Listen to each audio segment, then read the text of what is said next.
Everybody, I'm back with another video, and today's video is going to be analyzing West Ham United versus Liverpool. Liverpool traveled to West Ham, who is currently sitting at the highest position of any London club in the Premier League. So, interesting fact there. And now I'm going to be using tactical board, and then we're going to move over to look at some keyframe pictures. So, first, let's look at Liverpool's build-up. So, one thing I want to note is that their structure, it does remain similar but very fluid, so it's constantly changing. So the big similarities are the three players in front of the two central defenders. So really the similarities come in the first and second line here, where players are constantly moving in and out of these positions, so the structure does change a bit. But these five players here at the base of their build-up, these are almost the starting positions, the three players in front of the central defenders. This is where the fluidity starts, and a lot of the cues on movements and rotations, I believe, derive from these three players. So Wijnaldum, his position is the most consistent, sitting in front of the two defenders, and we notice that the two central defenders have a little bit of asymmetry here. And one thing to note is that when the ball is on the strong side, the weak-sided, we'll call him a holding midfielder, but he plays the 8, Milner, he'll often go higher. So the reason for this is Milner can start higher because when the ball is circulated, he has the time to drop back into his position by the time the ball is ready to arrive to him. Or this creates variation. If Robertson is free, he can then move deeper and they can play a pass over two vertical corridors, asking more questions of the defense. And so we saw Origi play in the half space ahead of Milner, just along the left half space. Salah played mostly narrow, and then Thiago, Trent, and Salah, their movements were the biggest variation, and then the biggest change was Shaqiri in almost the 10 role, and he often had the freedom to go overload one of the sides between the lines, or he could do that with Salah's, and he would also come deeper a bit. So his movement was the most fluid, and sometimes in out of possession we saw him play at the 9 position in the front three in the defensive phase, but he was almost tasked with the 10 role, the Firmino role, but he plays it a bit differently. Firmino starts much higher and then comes deeper, whereas Shaqiri, his timing almost didn't exist, and he just naturally played between the two holding midfielders or on the same line as them in the half spaces. So an example of a rotation that Liverpool could use would be Trent coming narrow, Salah moving wide, and Thiago going higher up the field. So this was probably the most common. And then we also explored the interchanges that were available. And so pretty much this, just a vertical interchange as the ball moves across. We've seen Shaqiri come deeper, Thiago move higher, and they do so to clear space. So Thiago might make his run through the middle and just fade between the lines, while Shaqiri then comes deeper to either try and move the defenders to free up someone in the wide area, or they can move defenders to create space between the lines, and then they have combination play going forward. But just a quick note, and then now we'll look at how West Ham dealt with this pressure, dealt with the fluidity, and they played a 4-4-2 or 4-2-3-1 in the attacking phase, and then as they got deeper, it almost turned into a 5-3-2 or a 5-4-1 because Bowen was tasked with tracking the run of Robertson, and then because of the narrow positioning of Origi and Salah, we'll put them back to their starting shape just so we have consistency. So Salah and Origi are narrow, the West Ham shape would also become narrow in their defensive phase, and Bowen would be tasked with keeping track of Robertson's run forward. So this made him part of the back five, and then Benrahma, he played just behind Antonio in front of the midfielders as a 10, but in the defensive phase, sometimes he would also have to track back, which would create a 4-man midfield, or it would be like an asymmetric 5-3-2, and they would press on from here and try and isolate the ball to one side. But the key for them was not losing their compactness and not letting runners free in behind. So I'm just going to highlight the shape here, the shape of the two teams, so we have a clear picture of what I'm talking about.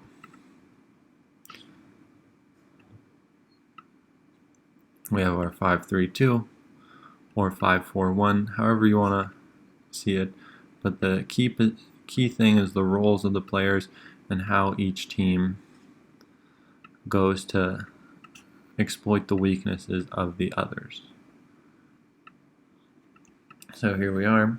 And then I'm just going to highlight the Liverpool build-up structure and the staggering of the players so we can see the triangles that are created for enhanced circulation and press resistance structures.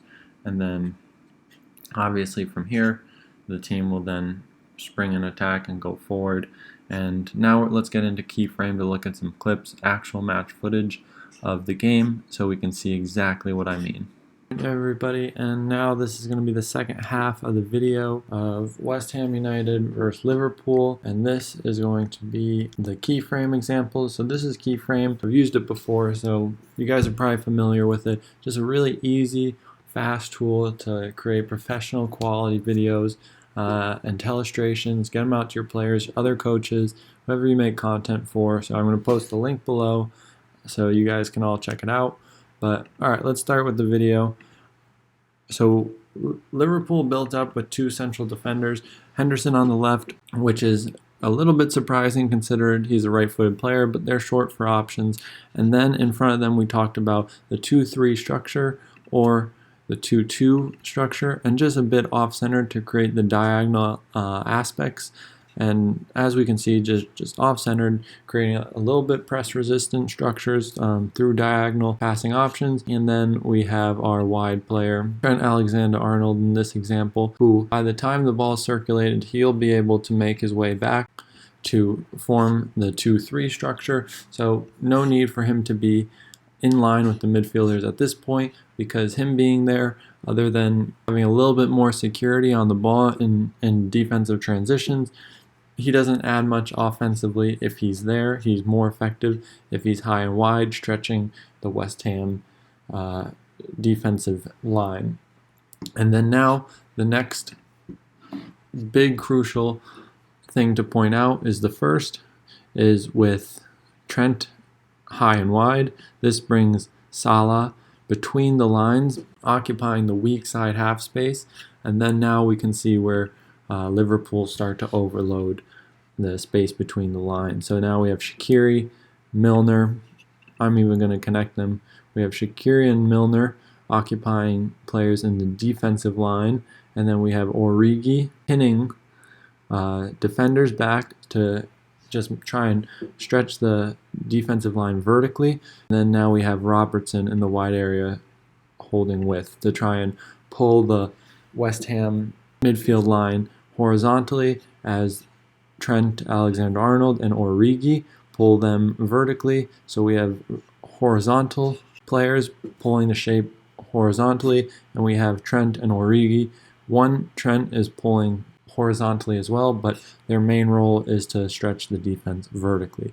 And then we have our press resistant structures, and then we can just highlight the West Ham shape too as we move forward. But as we see West Ham's compactness, I'm going to highlight this here because it is pretty important. The West Ham players, use of their cover shadows to limit the access between the lines. Just here, just these three players highlighted, and now the cover shadow takes away any potential for the ball to be played in directly from the half space, any vertical pass, and the wide midfielders of West Ham were oriented towards the fullbacks of Liverpool. So just on the left hand side, we have our left-sided midfielder who's dropped deeper in a back five. So it's almost 5-2-2 in this situation, but that's just because the midfielder is jumping. So, and we have a couple players out of position as they're getting structured, but let's keep moving on. And we'll see how Liverpool use the space between the lines. So now the ball is being circulated. Signals for Trent to drop deeper to create the three-man partnership, between Thiago, Wijnaldum, and then now Trent. So just the three players in front of the two central defenders for Liverpool, and then we see now the players from West Ham. We see where they were just shifted, and I'm just going to highlight the midfield four, excluding the number 9 and 10 positions for West Ham, because they operate on their own and they don't really drop into the midfield line, although the left-sided midfielder does become almost a left fullback or a left wing back. So with this staggering, this is all intended to control the space between the lines. And so now with Trent dropping, we see Salah moving towards the strong side half space between the lines, and then now Shaqiri in the 10 position, he shifts horizontally into the 10 position between center backs and central midfielders, but now these players have the freedom too. So in this situation, Shaqiri would most likely pin the defenders so Liverpool structure is always based on one, stretching the opponent's defensive shape vertically and horizontally, which is a pretty universal concept, but also usually they overload the half space with a player pinning the defenders, creating space vertically, and then they have a player occupying the midfielders in the half space just on the blind side of them to create those blind side movements. So Shaqiri, he was very versatile and he had the freedom to roam between half spaces, and he pretty much fulfilled the structure and completed it on either side. And same with Milner. Now we can highlight the Liverpool shape and the fluidity in the midfield. So we have our three-man midfield, but then with Salah coming into the inverted role, he almost acts like an attacking midfielder with an asymmetric midfield block now, and with Shaqiri completing the overloads on either side. So now we're going to keep moving in possession. Just a quick picture here. Not going to spend too much time because we just looked at it, but just wanted to highlight the 2-3 shape. And then now we have Salah, Shaqiri, and Milner occupying the space between the lines and having the fluidity and the qualities within one another to complete the overloads and manipulate the defense to create space. So now let's look at the West Ham shape. We have our right-sided midfielder, central midfielder, and left-sided midfielder, and we have our two forwards, or attacking midfielder, and our forward. And so now it's crucial to know the staggered position of these players because they use their cover shadow but maintaining compactness. So the keys for this, they stagger their positions to create multiple access points to the Liverpool players on multiple lines. So the central midfielder here, he can now cover more space and have access to more Liverpool players. So he has access to Thiago and now Milner between the lines. And just as Declan Rice here is deeper, he has access to Milner and Shaqiri as well as Salah. And then the wide players are pretty much just orienting themselves towards the Liverpool fullbacks. So a few things to note, and then the two strikers, or the attacking midfielder and striker, were pretty much space oriented but tried to pin the ball to one side but would not step out and concede very much space when doing so. So pretty much they'd stay connected throughout most of the game. So now we move on to the next picture, and the ball circulated again, because we see now they go with the 3-man structure in front of the 2 central defenders, and now we see the position between the lines and the overload of the players. So we have Andy Robertson in the wide area creating width of the team, and we have Shaqiri and Milner occupying the half space further up the field. So they overload the half space through 3 players, and the key is that there's also, we can't forget about Origi, who's pinning them vertically, so that's why West Ham defenders can't jump straight away, because Origi's pinning, and on the weak side, Salah is looking to make those narrow runs in behind, and we can even highlight it here. So he's making those narrow runs inside of the defenders, and that's why there's no main width. So just a little note on that. But now we have 4 players, as we've identified with Origi, if we count him, overloading the half space and creating a very tight and compact offensive structure, which is facilitates a team that's really good in transitions, offensively and defensively. And the whole point of this is because if they lose the ball here into Shaqiri or Milner, they have whole team and the whole structure around this point. So if Shaqiri here, the player who's about to receive the ball between the lines, well done from Milner, positioning between defenders to affect their shape, and Origi to create the space vertically for him to receive it. But if Shaqiri was to lose the ball, we can look at their counter-pressing structure on the strong side. We have almost a diamond, a rondo shape with 1 player at the base of it, and even we can go and talk about Salah and Wijnaldum are there to cut off the outlets, but their structure is so compact in possession when they overload the half space, and this is to facilitate fast transitions. And so as soon as they lose the ball, they can win it right back and take advantage of West Ham going from their defensive structure to their offensive structure in transition. So just a little note to be aware of that.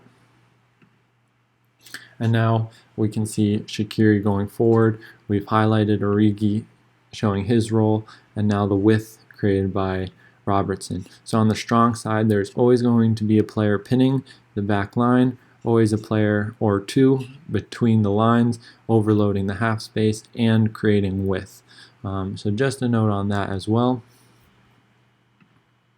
And then now we can move on and look into the next rotations. When Liverpool are in possession, when the ball is between the lines or goes into the wide area and the space becomes closed off by the West Ham defense, the players will naturally move into wider areas.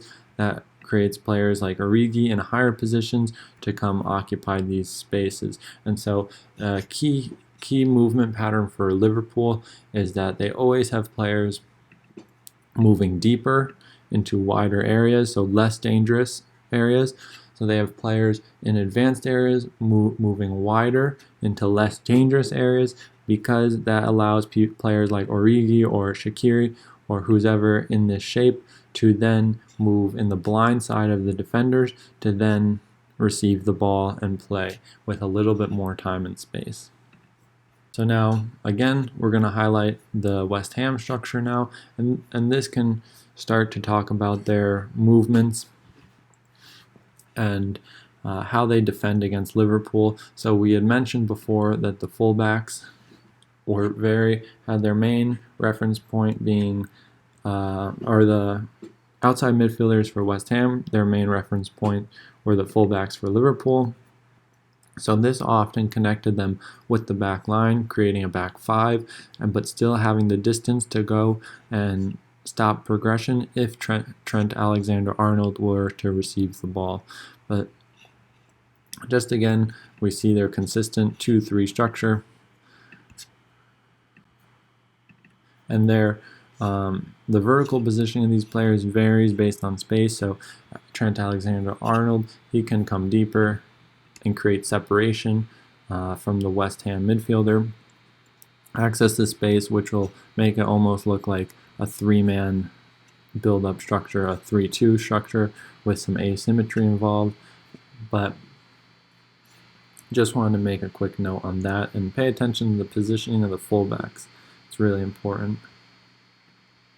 So now we see the ball has circulated, and now the central defender was trying to be cut off by Antonio, the forward for West Ham.